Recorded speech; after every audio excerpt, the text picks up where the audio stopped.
ஆண்டவராகிய இயேசு கிறிஸ்துவின் நாமத்தில் வாழ்த்துக்கள். இந்த நாளிலும் யாத்ராகமம் 26வது அதிகாரத்தை நாம் கற்றுக்கொள்வோம். ஆசரிப்பு கூடார அமைப்பை குறித்து இங்கே ஆண்டவர் பேசுகிறதை பார்க்கிறோம். இதற்கு முந்தின அதிகாரத்தினுடைய கடைசி வசனத்திலே மலையிலே காண்பிக்கப்பட்ட மாதிரியின்படி செய்ய எச்சரிக்கையாக இருக்கும்படியாக மோசேக்கு கட்டளையிடப்படுகிறது.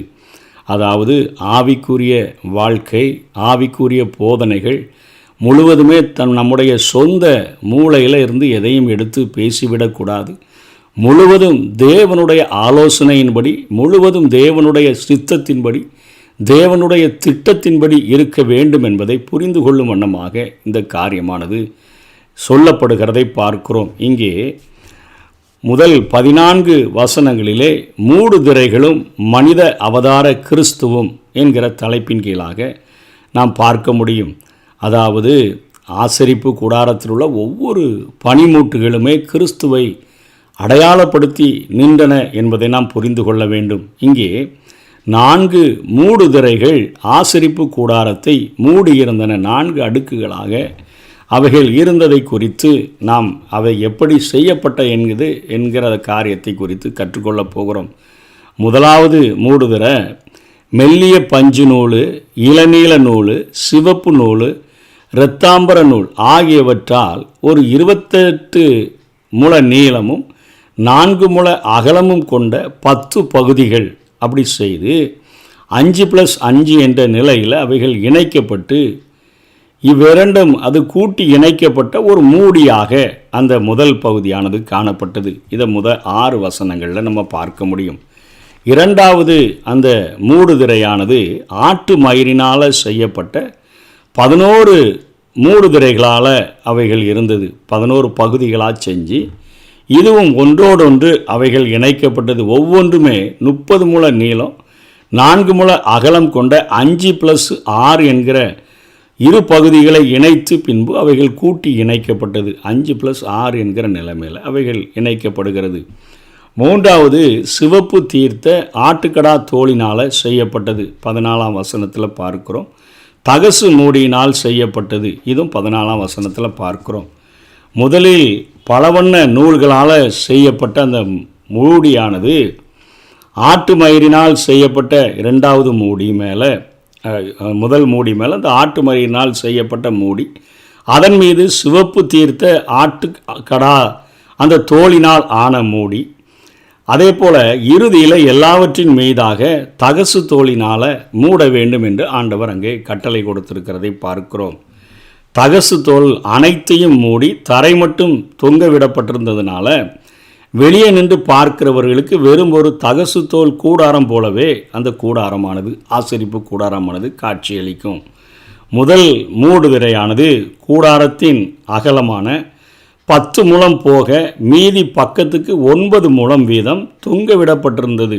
சைடில் 2 சைட்லேயும் 9 அந்த முழம் தொங்க விடப்பட்டிருந்தபடினால கூடாரத்தின் உயரம் 10 முழமாக இருந்ததுனால 4 வண்ண மூடுதிரையினுடைய தொங்கு அது தரையை தொடாமல் இருந்தது. தொங்கல் தரையை தொடலை. இனி வாசஸ்தலத்தினுடைய நீளமானது 30 முழமானதினால மீதி 10 முழமானது பின்புறம் அது 10 முழ நீளத்தில் மூடியபடி அது தொங்கலாக நின்றது. இந்த மூடுதிரை வாசஸ்தலம் என்று அது அழைக்கப்படுகிறத நம்ம யாத்ராகமம் 26:6 பார்க்கிறோம். இந்த வண்ணத்திரைக்கு மேலாக 40 முழ நீளமும் 44 முழ நீளமும் 30 முழ அகலமுடைய ஆட்டு மயிரிலான ஒரு மூடியானது போடப்பட்டது. இது வாசஸ்தலத்தின் 30 முழ அகலம் போக 14 முழத்தில் 10 முழம் பின்பக்கமாக தொங்க 4 முழம் முன்பக்கம் மடக்கி அது வைக்கப்பட்டிருந்தது. இது 9ஆம் வசனத்தில் பார்க்கிறோம். 10 முழம் அகலம் போக மீதி இரு பக்கமும் 10 முழம் வீதம் கூடாரத்தின் உயரத்தை முற்றுமாக இது மூடி நின்றது என்பதை இந்த அளவுகளிலிருந்து நாம் புரிந்து கொள்ளுகிறோம். இவற்றின் மேலுள்ள இரு மூடுகளினுடைய மற்ற 2 மூடிகளினுடைய அமைப்பு சொல்லப்படலை. ஆனாலும் இவற்றின் மீது முற்று மூடி நின்றது என்பதை நாம் புரிந்து கொள்ளலாம்.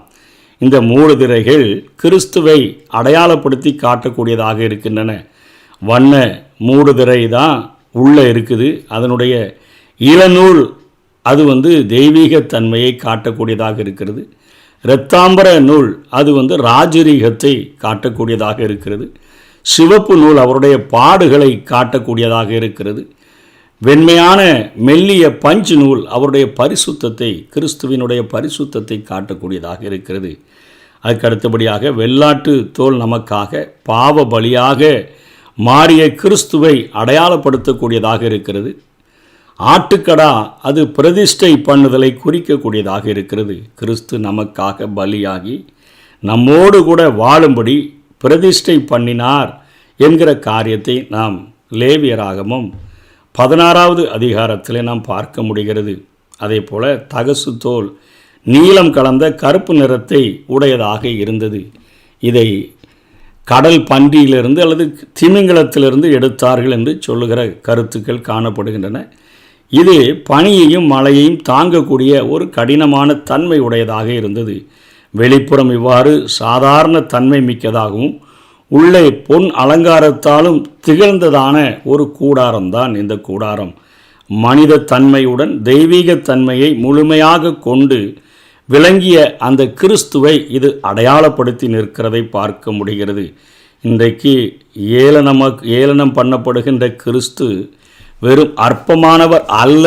இன்றைக்கி வெளியே பார்க்கும் பொழுது அடிக்கப்பட்ட வண்ணமாக இருக்கிற ஆட்டுக்குட்டி எத்தனை தெய்வீக தன்மை உடையவர் என்பதை காட்டும் வண்ணமாக இந்த பகுதிகள் அமைக்கப்பட்டிருக்கிறதை பார்க்கிறோம். அதே போல் பலகைகளும் ஐக்கிய கைகளும் என்கிற தலைப்பின் கீழாக 15லிருந்து 30 வரையிலும் பார்க்க முடியும்.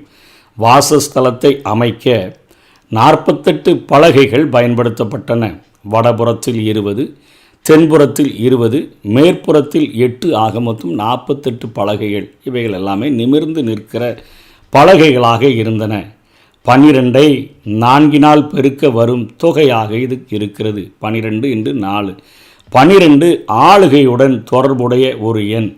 அதாவது 12 கோத்திரங்களினுடைய காரியங்களை குறிக்கிறது. 4 சிருஷ்டியினுடைய தொடர்புடைய எண்ணாக இருக்கிறது. தேவ ஆளுகையை பூரணமாக கொண்ட வாசஸ்தலமாக இது விளங்கினது என்பதை காட்டுகிறது. திருச்சபையும் இதுபோல தேவனுடைய ஆளுகையை கொண்ட இடமாக விளங்குவதை இந்த 48 பலகைகள் விளக்கக்கூடியதாக இருக்கின்றன. 48 பலகைகளிலும் பக்கத்துக்கு 5 தாழ்பாள்கள் வீதம் வசனம் 26 பார்க்கிறோம். 15 தாழ்பாள்கள் அங்கே கொடுக்கப்பட்டிருக்கிறது. 3 × 5 15 தாழ்பாள்கள். இது தேவனுடைய கிருபையை தெளிவாக காட்டுகிறது. சபைக்கு தேவன் பூரண கிருபையை அவர் வழங்கியுள்ளார் என்கிற காரியத்தை நாம் புரிந்து கொள்ள வேண்டும். பலகைகள் வெள்ளி பாதங்களின் மேலே அவைகள் நிறுத்தப்பட்டன. இது கிறிஸ்துவின் ரட்சிப்பின் மேல் நிற்கிற சபை என்பதை நமக்கு காட்டுகிறது. ரட்சிக்கப்படாதவர்கள் சபையில் அங்கத்தினர்களாக அவர்கள் மாற முடியாது. இது சித்தி மரத்தினால் உண்டு பண்ணி பொன்னால் மூடப்பட்ட பலகைகள். ஒன்றுமில்லாதவர்களாக நாம் கிறிஸ்துவால் தரிப்பிக்கப்பட்டு சபையாக கூட்டி சேர்க்கப்படுகிறதை இது காட்டுகிறதை நாம் பார்க்கிறோம். ஒன்றுமற்ற ஒரு சாதாரண பிசின் பிடிச்ச சித்தி மரத்தை அவர்கள் அத்தனையாக நீரில் ஊற போட்டு அதனுடைய பட்டைகள் முழுவதும் உரிக்கப்பட்டு அந்த பலகைகளை கொண்டு வந்து பொன் தகட்டால் மூடுகிற பொழுது ஒன்றுமில்லாத சாதாரணமான நாம் கிறிஸ்துவினால் தரிப்பிக்கப்பட்டு நம்ம சபையாக வாசஸ்தலமாக கூட்டி கட்டப்பட்டு வருகிறோம் என்கிற வேதம் சொல்லுகிற காரியத்தை தான் இங்கே நாம் இந்த பகுதியிலே பார்க்கிறோம். பலகைகளை இணைத்து நிற்கும் நடு தாழ்பாலாக ஆவியானவர் நின்று இன்றைக்கு விசுவாசிகளை அவர் கட்டுகிறார். கிறிஸ்துவில் உள்ள ஐக்கியம் வழியாகவும் விசுவாசிகள் தங்களுக்குள்ள ஐக்கியம் வழியாகவும் உறுதியாக கட்டமைப்பை அவர்கள் பெற்று திருச்சபையாக விளங்குகிறார்கள். இந்த தற்காலிக கூடார இந்த சபையின் பரதேச வாழ்வை சுட்டி காட்டுவதோடு தேவ ஆராதனையின் மையமாக திருச்சபை விளங்குகிறதையும் இது காட்டுகிறது. பலகைக்கு உள்ளே பலி செலுத்தப்படாது. அது ஆராதனையின் இடம் மட்டுமே. குத்துவிளக்கினுடைய ஒளியில்தான் கூடாரம் ஒளி பெறுவதைப் போல சபை வேத வசன ஒளியில் ஒளி பெற்று தேவ பிரசன்னத்தை உள்ளே பெற்று மிகவும் சிறந்த மகிமையுடையதாக இருக்கிறது என்பதை இந்த பகுதிகள் நமக்கு காட்டுகின்றன. அங்கு தூபங்கள் உண்டு, திருவிருந்துகள் உண்டு, ஆவியானவருடைய நிறைவு உண்டு. அதன் உள்ளே கடந்து பரிசுத்த ஸ்தலம் செல்லுகின்ற யாருமே ஆசாரியர்களாகத்தான் விளங்க வேண்டும். ஆண்டவர் நம்மை ராஜாக்களும் ஆசாரியர்களுமாக மாற்றியிருக்கிறார் என்று வேதம் சொல்லுகிறபடி அன்றைக்கு ஆசாரியர்கள் பரிசுத்த ஸ்தலத்திற்குள்ளாக செல்ல முடிந்தது. இன்றைக்கு ஆவிக்குரிய நிலையில் ஆசாரியர்களாக மாற்றப்பட்டிருக்கிற நம்ம இன்றைக்கு திருவிருந்தில் பங்கு கொள்ளுகிறோம். ஆண்டவரை ஆராதிக்கிற ஒரு மகா பெரிய பாக்கியத்தை நாம் பெற்றிருக்கிறோம். ஆகவே இந்த அடுத்தபடியாக பிரிவு சீலை, திரைச்சீலை கிறிஸ்துவின் மரணத்தின் போது அது கிழிக்கப்பட்ட பின்பாக கிழிக்கப்பட்டதுனால திருச்சபையில் எந்த ஏற்றத்தாழ்வுகளும் இல்லை. எல்லாருமே கிறிஸ்துவை, கிருபாசனத்தை நாம் சென்றடைய முடியும் என்கிற நிலைமையானது காட்டப்படுகிறது. அதுக்கு அடுத்தபடியாக கிழிந்த திரையும் நித்தியத்தின் நுழைவாயிலும் என்கிற தலைப்பின் கீழாக 31வது வசனத்திலிருந்து 33வது வசனம் வரையிலும் நாம் பார்க்க முடியும். இந்த திரைச்சீலை பரிசுத்த ஸ்தலத்தையும் மகா பரிசுத்த ஸ்தலத்தையும் பிரிக்க உதவியது.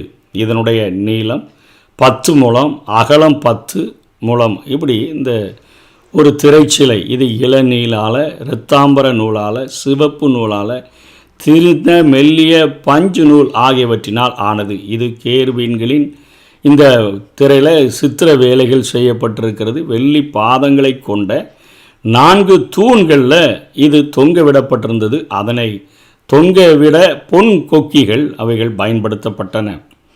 இந்த காரியங்களை பார்க்கும் பொழுது வண்ண திரைச்சீலை கிறிஸ்துவை நிழல் உருவமாக காட்டுகிறது. வண்ணங்களான இளநூலானது கிறிஸ்துவினுடைய தெய்வீகத்தன்மையையும், இரத்தாம்பரம் அவரது ராஜரீகத்தையும், சிவப்பு நூல் அவரது பாடுகளையும், வெண்பஞ்சு நூல் அவரது தூய்மையையும் இங்கே காட்டுகிறதை பார்க்கிறோம்.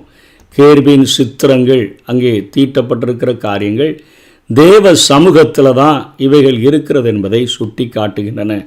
கிறிஸ்து தேவனினுடைய தற்சுரூபமாய் இருந்தார் என்பதை விளக்கும் வண்ணமாக இவைகள் காட்டப்பட்டிருக்கின்றன. இந்த திரைச்சிலை வழியாக மட்டுமே மகா பரிசுத்த ஸ்தலத்தில் பிரவேசிப்பது போல கிறிஸ்து வழியாக மட்டுமே தேவனை நாம் சேர முடியும் என்று எபேசியருக்கு பவுல் எழுதும் பொழுது 2வது அதிகாரம் 18வது வசனத்திலே குறிப்பிடுகிறார்.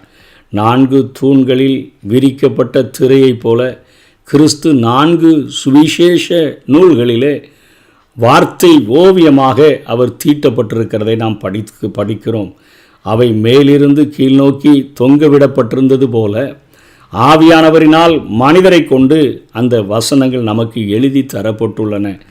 அவற்றை நமக்காக எழுதி தந்தவர்கள் வெள்ளி பாதத்தின் மேல் நின்ற, அதாவது இரட்சணியத்தின் மேல் நின்ற சாதாரண அந்த மனுஷர்கள் தான், மரங்கள் தான். ஆனால் அவர்கள் பொன்னால் மூடப்பட்டவர்களாக, தெய்வீக ஆசாரியத்துவ உரிமை பெற்றவர்களாக இருந்தவர்கள், பரிசுத்த மனிதர்கள், பரிசுத்த ஆவியினால் ஏவப்பட்டு இந்த 4 சுவிசேஷத்தையும் இந்த முழு வேதத்தையுமே நமக்காக தந்திருக்கிறார்கள். இந்த திரைச்சீலை நியாயப்பிரமாண கால வரையறையையும் குறிக்கக்கூடியதாக இருக்கிறது என்று எபிரேயர் 9வது அதிகாரம் 8ஆம் வசனத்தில் குறிப்பிடுகிறார். குறிப்பிட்ட நாட்கள் வரையிலும் இந்த திரைச்சீலைகள் பழைய ஏற்பாட்டில் இருந்தபடியினால, நியாயப்பிரமாண காலத்தில் இருந்தபடியினால கிருபாசனத்தை சென்றடைகிறதற்கு யாருக்கும் முடியாது.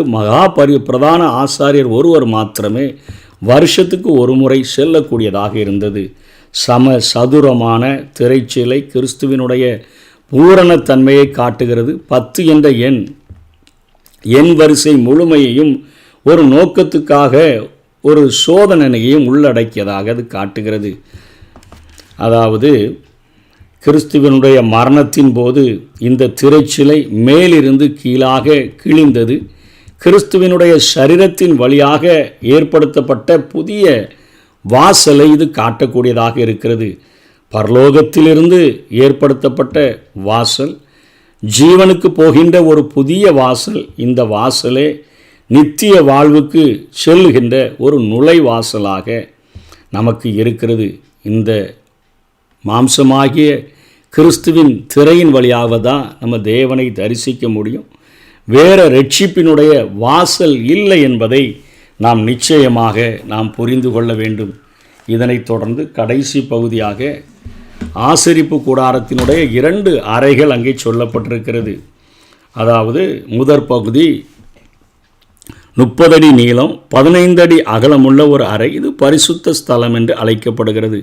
அடுத்தது மகா பரிசுத்த ஸ்தலம். அது 15 அடி நீளம் 15 அடி அகலம் உடையதாக இருந்தது. இந்த 2 அறைகளும் திரிந்த மெல்லிய பஞ்சு நூலால் ஆன திரையால் பிரிக்கப்பட்டிருந்தது என்று பார்த்தோம். இந்த திரைச்சீலை தான் 4 தூண்களில் அவைகள் தொங்கவிடப்பட்டிருந்தது.